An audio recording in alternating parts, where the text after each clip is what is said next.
ಪಕ್ಷ ಕಳೆದ 50 ವರ್ಷಗಳಿಂದ ಸತತವಾಗಿ ಈ ರಾಜ್ಯದಲ್ಲಿ ಮತ್ತು ದೇಶದಲ್ಲಿ ಕಾರ್ಮಿಕರ ಹಕ್ಕುಗಳಿಗೋಸ್ಕರ ಅವರಿಗೆ ಕೂಲಿ ಸಂಬಳ ಜಾಸ್ತಿ ಆಗಲಿಕ್ಕೋಸ್ಕರ ಕಾರ್ಮಿಕರು, ಅಸಂಘಟಿತ ಕಾರ್ಮಿಕರು ಮತ್ತು ಸಂಘಟಿತ ಕಾರ್ಮಿಕರು ಮತ್ತೆ ಇನ್ನೊಂದು ಬಹಳ ಪ್ರಮುಖವಾದಂತಹ ರೈತರ ಸಮಸ್ಯೆ, ಉಳುವವನಿಗೆ ಭೂಮಿ ಬೇಕು, ರೈತರ ಬೆಳೆಗೆ ಫಸಲು ಸಿಗಬೇಕು, ಕೃಷಿ ಕಾರ್ಮಿಕರ ಕೂಲಿ ಹೆಚ್ಚಾಗಬೇಕು ಅಂತೇಳಿ ಈ ದೇಶದಲ್ಲಿ ಮತ್ತು ಈ ರಾಜ್ಯದಲ್ಲಿ ಯಾವುದಾದರೂ ಒಂದು ಪಕ್ಷ ನಿರಂತರವಾಗಿ ಹೋರಾಟ ನಡೆಸಿದ್ರೆ ಅದು ಸಿಪಿಐಎಂ ಪಕ್ಷ ಮಾತ್ರ.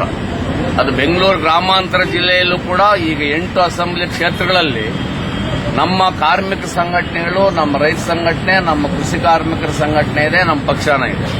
ನಾವು ಅವರಿಗೋಸ್ಕರ ಸತತವಾಗಿ ಹೋರಾಟವನ್ನು ನಡೆಸಿದ್ದೀವಿ. ಅಷ್ಟೇ ಅಲ್ಲ, ಇವತ್ತು ಈ ಲೋಕಸಭಾ ಚುನಾವಣೆಯಲ್ಲಿ ನಾನು ಆಗಲೇ ಹೇಳಿದಂಗೆ ಈ ದೇಶದಲ್ಲಿ ಯಾವ ಆರ್ಥಿಕ ನೀತಿಗಳು ಬರಬೇಕು ಅನ್ನೋದಕ್ಕೋಸ್ಕರ ಸಿಪಿಐಎಂ ಪಕ್ಷ ನಿರಂತರವಾಗಿ ಈ ದೇಶದ ಜನರನ್ನ ವಿನಂತಿ ಮಾಡ್ತಾ ಇದೆ.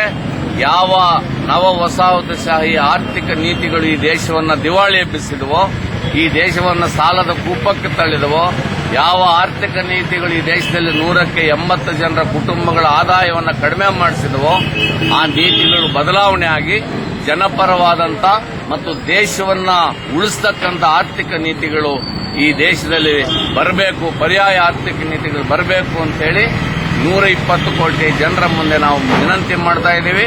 ಅದಕ್ಕೋಸ್ಕರ ಸಿಪಿಐಎಂ ಪಕ್ಷಕ್ಕೆ ಮತ ಕೊಡಬೇಕು ಅಂತೇಳಿ ಈ ದೇಶದಲ್ಲಿ ಯಾರಿಗಾದರೂ ನಿಜವಾಗಿ ಈ ಚುನಾವಣೆಗಳಲ್ಲಿ ಮತ ಕೇಳತಕ್ಕಂಥ ನೈತಿಕ ಹಕ್ಕು ಇದೆ ಅಂತ ಹೇಳಿದ್ರೆ ಅದು ಸಿಪಿಐಎಂ ಪಕ್ಷಕ್ಕೆ ಮಾತ್ರ, ಬೇರೆ ಯಾರಿಗೂ ಆ ನೈತಿಕ ಹಕ್ಕಿಲ್ಲ.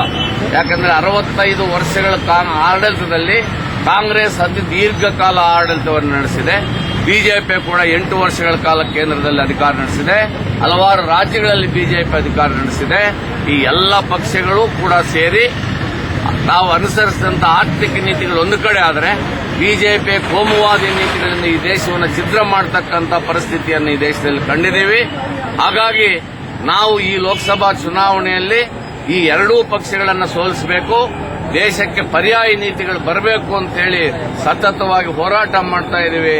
ಅದಕ್ಕೋಸ್ಕರ ನಮ್ಮ ಪಕ್ಷಕ್ಕೆ ಮತ ಕೊಡಬೇಕು, ಅದಕ್ಕೋಸ್ಕರ ನಮ್ಮ ಪಕ್ಷಕ್ಕೆ ನೈತಿಕ ಹಕ್ಕಿದೆ ಅಂತ ಹೇಳ್ತಾ ಇದ್ದೀವಿ.